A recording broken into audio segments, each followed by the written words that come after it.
Good morning, everybody in the US. Good afternoon to those in the UK, including Mr. Shakespeare, who is with us. And I'm Liz Cross. You can find me at psychiclizcross.com, or you can support the YouTube channel by going to Patreon, remote viewing, and beyond. Now, I wanted to ask Mr. Shakespeare a few questions today that I came across yesterday when I was speaking to my in-laws. What is this thing with the energy cap? Because I actually could not understand what they were talking about in the UK about the gas and electricity, but my in-laws were saying we're going to have to now pay £4,000 per year for gas and electricity. And could you explain that, please? Well, why they have to pay so much? Anyway, hi Liz. Yeah, good afternoon, good morning. You mean, sorry, when you say, you mean the UK energy, yeah? Yes, and apparently, now I did not know this, but the French own the water companies, Thames Water. I did not know that until yesterday. Yeah. And then a lot of the banks have actually been bought, haven't they, by Spanish banks? Yeah. And then you've got a lot of these companies. The post office is no longer a government run program. It's now bought by, are they foreign as well? Who bought the Bank of Ireland owns post office. So the Bank of Ireland owns the British Postal Service now, the Royal Mail. Well, yeah, no, they own post office. They own the post. So post office counters are separate to Royal Mail. Okay, they're the buildings, the shops that you go in, the actual post office that you go into. The Royal Mail is still government owned. Okay, the actual mail delivery is still government owned, but everything else has been outsourced. So all of this is to do with outsourcing. It started when Thatcher was prime minister. The same with Reagan in the States.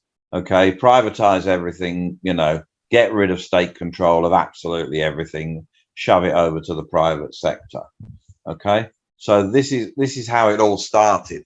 So yes, the French own some of the water companies, and the German and all sorts of people own lots of different things in the UK. Now they're supposed to be regulated by the regulatory authorities, whether that's Ofcom, Ofgem, it's always off something or other, office of, yeah. So the price cap that you're talking about is run by Ofgem, and that's basically, this is a backstop protection from the government, basically that will pick up if you default. That's the idea. Yeah. Okay. Now, Ofgem rather, are supposed to calculate the cap level that suppliers must apply to the tariffs. So now that's to stop them price gouging all over the place. Because of the problem we've got at the moment is that a lot of the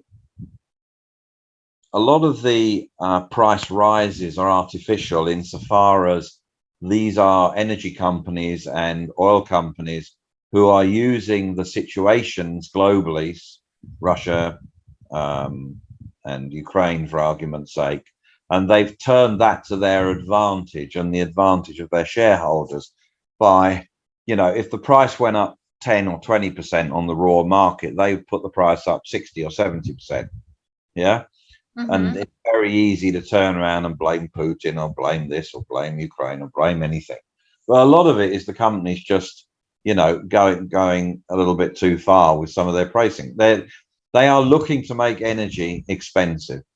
They're looking to make cost of living very expensive for people. Yeah. Why would they want to make the cost of living extremely expensive? Because my family, and again, I talked to my in-laws yesterday, they're panicking over this rise in electric and gas. They're pensioners. They're on a fixed income, especially for the elderly people. And what gets me is that, elderly people are put in jail if they don't pay their council tax, right? If you don't pay your council tax, you go to jail. Yeah, so it's a basically you have to look at who are the winners in all of this. So why do the energy companies want prices high? Simple. They make more money. It's as simple as that, right? Why does the government, if you like, want prices high? Well, they're co-opted, if you like, by the World Economic Forum, and they are, trying to get rid of people, aren't they? Their stated aim is to reduce the population of the world. One of the ways that they can do this is by making energy and food either very short, supply, or very expensive. That will have an effect. And so you've got this, dual thing going on where, energy is going to go up and up and up, or going to go up for a while. Food is going to become short, and their shortages, and therefore price will rise. And energy companies, will benefit from the prices that are risen. All right. Now, this is all okay so long as society does not break down. If society breaks down, then all bets are off. But at the moment, there was a song years ago, we're not going to take it anymore, but I think by Kiss or something like that. Yeah. But at the moment, Quiet Riot. Yeah. Well, at the moment, Quiet Riot. I think that's who it was. Listen, I used to listen to that song. I'm showing my age now. When I was very, very little, of course, I grew up in the music business. So music was my life when I was very small. I mean, music was everywhere. So, so I think it was Quiet Riot. Okay, well, whoever it was, we're not going to take it anymore. Well, at the moment, we are taking it, and that's the point. So yes, and see, that's what mystified me. I heard the panic in their voice, and it's like, well, why isn't the government? Why are they putting a cap at 4,000 something pounds? Why aren't they putting a much lower cap in? And I don't. Well, because they have to be seen to be doing something. But if your in-laws were used to paying, £200, £300, £400, £500 a year or £600 a year, and now they're paying 4,000, that's a massive increase. But the government will claim, well, we're doing everything we can to help you because we put this cap in. But the cap is, 8 times what they were paying before. How's that helping? All right, you could argue it's not 5,000 or 6,000, it's 4. But, this is all by design, Liz. This is not an act. It's all by design. So my mother-in-law was complaining about, well, this is all because all of the companies are outsourced, right? Nothing's under British control anymore. And most of these companies are foreign owned. And I think that was the big debate that was going on, that, the government's saying, well, we can't really control these energy and gas companies because they're not British owned. I just don't understand all that. Okay, well, that is not true. The regulators, Ofcom, Ofgem, Ofwat, all of these have the power to impose price controls, have the power to do all sorts of things. So it's not true. At the end of the day, it doesn't matter who owns the company. They're operating in the UK, so they operate under UK law and under UK regulatory supervision. Okay, so Ofgem is the regulator for this particular sector, and they have the power. So really, you should ask the question, why are they not doing more? Yeah. Shall we probe them and find out? Yeah. Do a probe. Okay, let me group Ofgem as an entity. Ofgem, OFGEM. GEM. Okay, sorry. I know about Ofsted, which is the school's controlling body. Ofgem. Okay. What would you like to ask them? Should we ask why? Let's just put a precursor in there for people so people understand. I'm sure there may be other ones in other areas, but I only know the UK one, for example. So Ofgem is Britain's independent energy regulator. They are supposed to protect energy customers, especially vulnerable people, by ensuring they are treated fairly and benefit from a cleaner, greener environment. Well, forget the last bit for a minute. Vulnerable people and treated fairly. So they are responsible for working with government, industry, and everything. Okay. They have the power to do all sorts of things. So the question we need to start with is why are they not using their regulatory powers to control or reduce some of these energy companies' prices? Using your regulatory powers to control and reduce some of these energy companies. Well, they just said it's beyond our control. But they have the statutory power under Parliament to do this. But you have a statutory power in the Parliament to do this. Okay, this is what it just answered back to me. It says, we don't care about statutory Parliament. We are powerless. Okay. All right. Well, so what is the point of their existence then? What is the point of their existence? It's just a mask. It's almost like it's just there to say we're here, but you see, the government is benefiting from the higher prices because there's tax on that, right? Yeah, this is what I'm saying. See, people worry about higher prices, but you know, if you've got an auto for sale and it's $5,000, and then you know next week because of some new code it's now 20,000, are you going to complain? No, you can get 20,000 for it where you could only get 5. Well, this is why these people are getting so much money in, because you know they're charging in excess of. You could just see the profits. I mean, Royal Dutch Shell has just declared, was it BP or Shell, just declared over a 1 billion extra in profits or something, you know, which means that the raw cost of the materials underneath is not rising as much as they would have you believe. Now, that's the energy company. So it sounds like everybody is making a lot of money out of this, and it's the poor, you know, the consumer, your in-laws, who are paying for it. Yeah. Well, the government's making a lot of money too. Of course. Ah, well, there you go. See, that's why we needed the CEO of Consumer Affairs, Mr. Shakespeare, of Psychic Consumer Affairs. Who knows? For you, that's why I wanted to ask you. That's why I wanted to record this, because I'm like, where's the benefit? There has to be a benefit somewhere as to why these prices are astronomical. And if the companies are foreign owned or private, the government is not receiving any benefit at all. So therefore, it would not be in their best interest to have these prices rising. However, I didn't realize that they had to pay, because it's been a long time since I've lived there, even though I still pay electricity bills every month. But it's been a long time since I've been there. And I couldn't remember. I didn't remember that thing about the tax, but they're making a fortune off the tax on these services. Right. So the companies that are domiciled in the UK file UK accounts at Companies House. They then pay all the taxes and everything else. So, you know, win-win.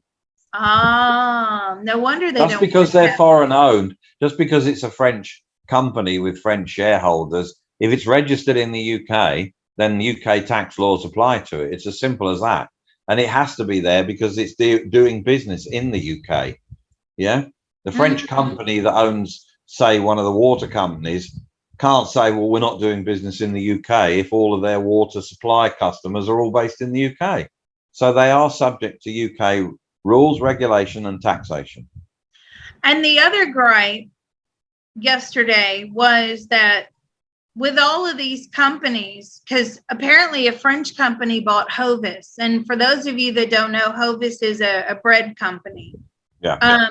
Mind you, I wonder if the recipe has changed since the French have taken it over. But a lot of these products, you know, these goods and food products are heavily subsidized in France, apparently. Now, this is, you know, please correct me if I'm wrong, but this is what I was told, that a lot of these products are heavily subsidized in France and in these other countries, but they don't subsidize to the UK, not on the scale that we see in Europe. And there's a big bone of contention about that as well. Okay, well, bread is a particular thing in France. I'm not sure when it started, but I think it was after the Napoleonic situation or some. I'm not sure exactly. I'd have to look that up. But bread prices in France are strictly regulated. Oh, I did not know that. So every patisserie that you go in that you want to buy bread, whether it's a stick or whatever it is, you have to see, they have to display the price, and the prices can hardly vary. Bread is considered a staple diet for French poor people, and because of that, there's some rules in place which don't exist anywhere else I'm aware of, certainly not in the UK. You can charge what you like in the UK and what you can get away with, but in France, no. So yes, essentially, it's not that it's subsidized, it's just not as profitable, perhaps, as other countries, because they're limited to what they can charge. Well, I know that the baby formula and baby products are subsidized heavily in the UK compared to the US. We don't get those subsidies here. We don't get any of that, right? I mean, we have gone from paying, I will tell you, our food bill per week has tripled in value, right? We now have to spend 3 times as much, or no, would that be 2 times as much? I can't remember the exact calculation, but 2 to 3 times. No, doubled is 2, tripled is 3. So we now spend 3 times more as much on the same, probably less, because we're cautious. And I know in the UK, though, baby products are subsidized. So you do have that advantage. We don't have that here. Hell, we don't even have any baby formula. That's a huge disaster over here at the moment.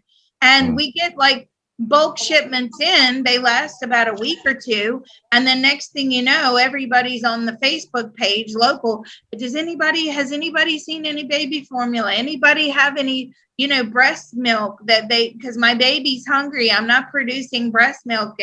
And so you see it. So the formula is really a problem here. But I know that over in the UK, they do subsidize nappies, which are diapers for those of us in the US, and the baby formula, baby food, things like that. And even when we made the move from the UK to the US, and my one of my kids was, very young at that time, we noticed the difference immediately from the subsidized cost in the UK to the non-subsidized cost here in the US. So I think that, the US should really start putting a cap on some of these food companies over here. But, what can you do? Anyway, anything else you would like to add? No, unless you have any other questions about, no.